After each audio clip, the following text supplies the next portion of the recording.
The year was 1879, and the wind that moved through Dustveil carried the ache of a land learning to live without rain. It whispered over the dying fields, rattled the bones of abandoned wagons, and found its way down the main street, a crooked line of weathered buildings clinging to pride and dust. That was the morning Sapna Cook appeared, a small figure walking barefoot through the pale light of dawn, her shawl drawn tight, her face shadowed by hunger and resolve. To the men sweeping their storefronts, she looked like trouble wrapped in sorrow. To the women peering from lace-curtained windows, she was a question they didn't want answered. She reached the town square as the church bell struck 6. The sound echoed through the emptiness, each toll a reminder that Dustveil wasn't a place for the lost. It was where the desperate came to disappear. Sapna carried no luggage, only a folded scrap of paper with her late husband's name and the ghost of his promise that this town might offer work. That promise had been buried with him, along with the baby they'd never met. Still, she came, because to stop walking was to drown in memory. Her first stop was the mercantile, where the owner, a man with a gut like a flour sack, squinted at her and shook his head before she finished asking. "Ain't hiring," he said. "Try the saloon. They always need someone to wipe tables." The way he said it told her exactly what kind of work he meant. She murmured thanks and left, her steps steady despite the heat rising from the earth. By midday, every door in Dustveil had closed against her. At the well outside town, Sapna cupped her hands for water, the coolness shocking her dry throat. A child watched her from a distance, curious, until his mother hissed and pulled him back. Sapna looked away. She was used to it, the stares, the quick judgments, the way grief left its own kind of stain. When the wind rose again, carrying the grit of the plains, she stood and kept walking.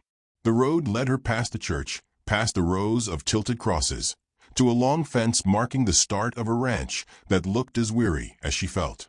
A man stood near the corral, tightening the girth on a restless chestnut mare.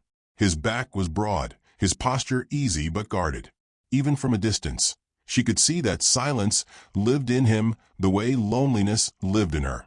His shirt clung to the hard planes of his shoulders, the sleeves rolled to his elbows, forearms marked by old scars that spoke of work, not war. When he looked up, his eyes were the color of river stone, steady, unreadable. "Sir," she said, voice thin as the wind itself, "I ain't worth loving. Just give me work." The words startled her even as they left her mouth. They weren't rehearsed, only true. The man studied her for a long moment, his expression neither pitying nor cruel. Then he nodded toward the barn. "Feed's low. You can help bring in hay." His voice was deep, quiet, the kind that carried more weight than volume. She nodded, following him through the gate. That was how she met Shawn McCord, the rancher people called the Giant. 32, they said, and already a man carved by solitude. His father's death had left him the land and the silence that ruled it. He worked like a man making penance, and in a way, Sapna understood that rhythm. By sundown, her arms ached, her palms blistered, but when Shawn set a plate of cornbread and beans on the porch railing and gestured for her to take it, she felt something she hadn't felt in months, seen. He didn't ask who she was or what she'd lost. He just said, "Eat," then went back to repairing a fence post under the red-gold sky. That night, he showed her to a small shack behind the house. The walls leaned but held. A cot, a basin, a stove missing a handle. It was more than she'd hoped for. "You work, you stay," he said. "You stop working, you go." She nodded. Simple rules for a world that had grown too complicated. In the days that followed, she learned his language of silence. Shawn rose before dawn, his boots soft on the porch, the smell of coffee and wood smoke trailing behind him. He didn't smile often, but when he did, brief, almost shy, it felt earned. Sapna cooked, cleaned, tended the horses, her small axe filling the emptiness with purpose. Once, when she burned her wrist on the stove, he appeared without a word, wrapping the wound in a strip of linen torn from his own shirt. "You ought to be careful," he said gruffly. She wanted to tell him she'd spent years trying and failing to be careful, with love, with trust, with hope, but instead she nodded. The town noticed soon enough. Dustveil had a way of turning solitude into spectacle. May Delaney, the widow who ran the inn, leaned across her counter one morning and told Sheriff Whitlock, "That McCord fella's got himself a stray. Pretty one, too. Wonder how long she'll last before he tires of her." The sheriff grunted. "He's not the type to tire of anything. He just endures." "Well," May said, pouring coffee, "maybe she'll change that." Word spread faster than wildfire. When Sapna went into town for flour, she felt the whispers like burrs against her skin. Lila Crow, the seamstress, met her with a smile that didn't reach her eyes. "Dustveil's small," she said sweetly. "Folks talk." Sapna only nodded. "Then let 'em," she murmured and walked on. That night, she sat on her porch, listening to the low hum of crickets and the creak of the windmill. Across the yard, Shawn was fixing a lantern hook. The air between them carried something fragile, trust, maybe, or the beginning of it. When their eyes met, she felt a steadiness she hadn't known she was craving. The next evening, a storm rolled in sudden and hard, the sky bruised purple. Wind rattled her shack, rain hammering the roof until she feared it might give. Lightning split the horizon, and before she could move, the door swung open. Shawn stood there, soaked through, holding his hat against the wind. "Roof's coming loose," he said. "Move aside." He climbed onto the chair, hammering nails into the beam while thunder shook the walls. Water streamed down his face, his hair dark against his temples. When he stepped down, their hands brushed. The touch was brief, electric.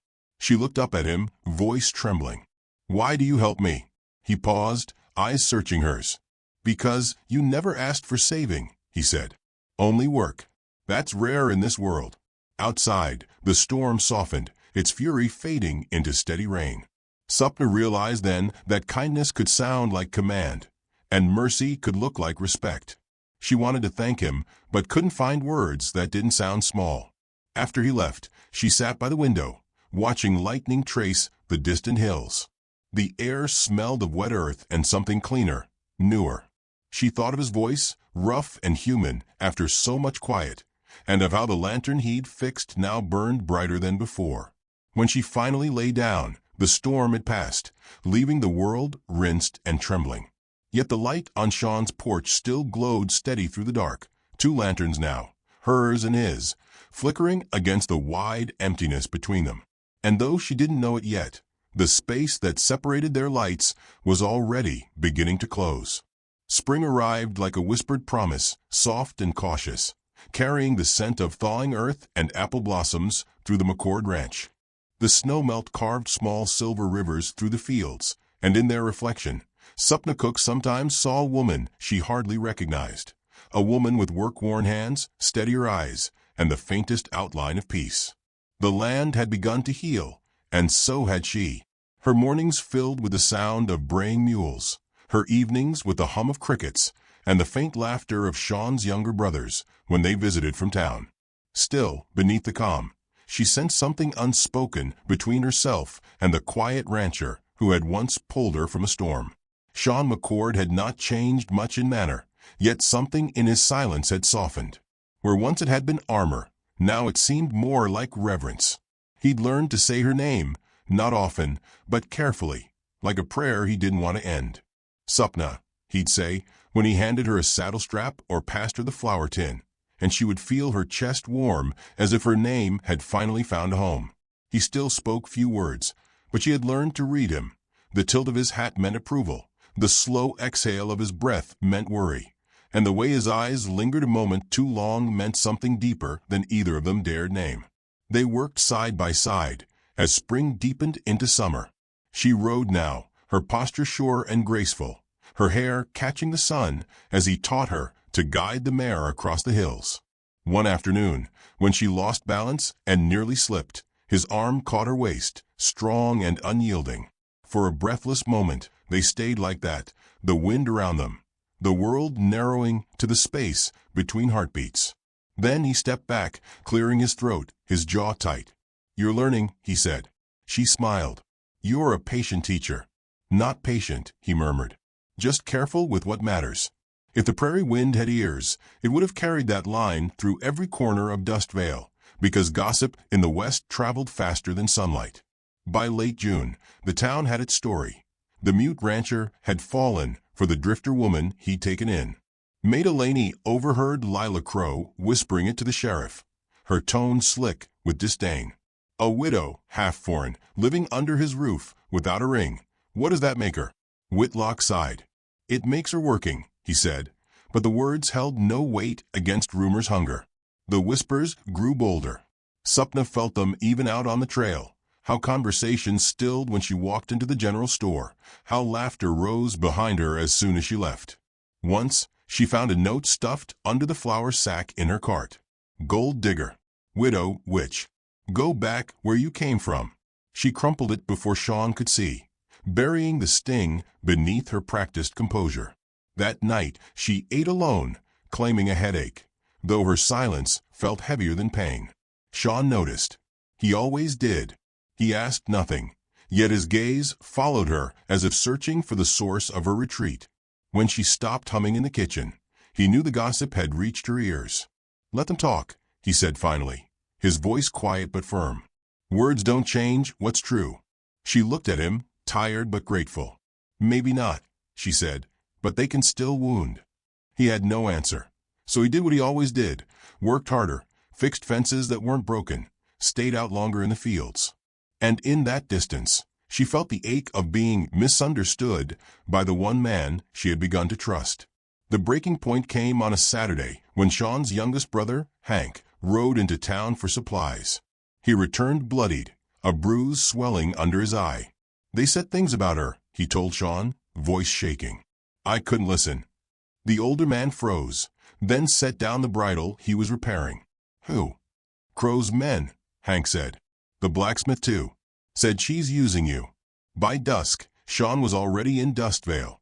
The saloon door swung open on the wind, his boots heavy on the floorboards. The men turned when they saw him.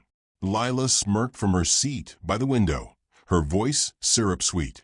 Evening, Mr. McCord. Come to defend your lady's honor. The room erupted in laughter. Shawn's silence cut through it like a blade. He stepped forward, his hand tightening at his side. You talk about her again, he said, his tone low and lethal, and I'll make sure none of you ever forget her name. The laughter died. Even Lila's smile faltered. But when he left, anger twisted with shame. He'd protected her name, but confirmed their story. Back at the ranch, he found Sapna waiting by the porch, the night cool and silver around her. She saw the bruises on his knuckles, the fury still trembling in his shoulders. You fought for me, she said softly. They'll only talk worse now. I couldn't stand by, he replied. Her eyes glistened. I never asked you to. The hurt in her voice undid him. Then tell me what you want, he said, stepping closer, his restraint cracking. Tell me how to make this right. She drew a shaky breath. You can't.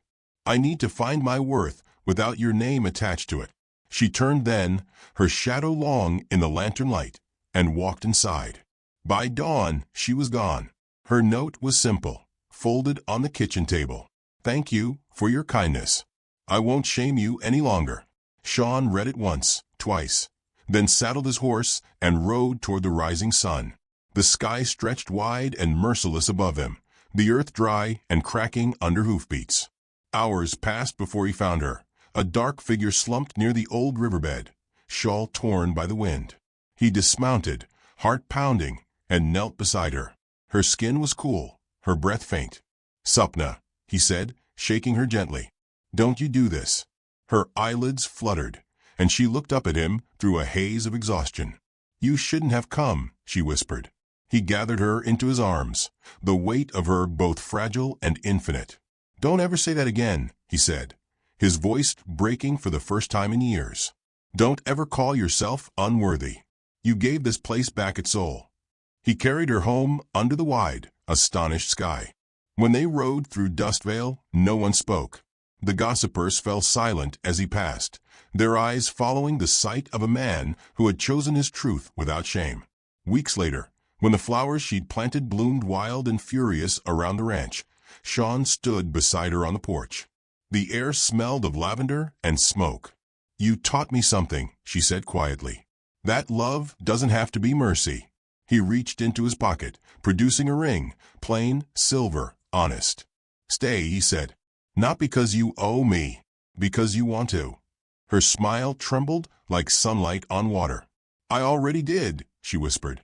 They married at dusk beneath the cottonwood tree, the world washed gold by the sinking light. No grand ceremony, only two hands clasped, two hearts steadied. And when night fell, the lantern outside their home burned brighter than ever before, its glow a quiet defiance, a promise that worth, once found, could never again be taken.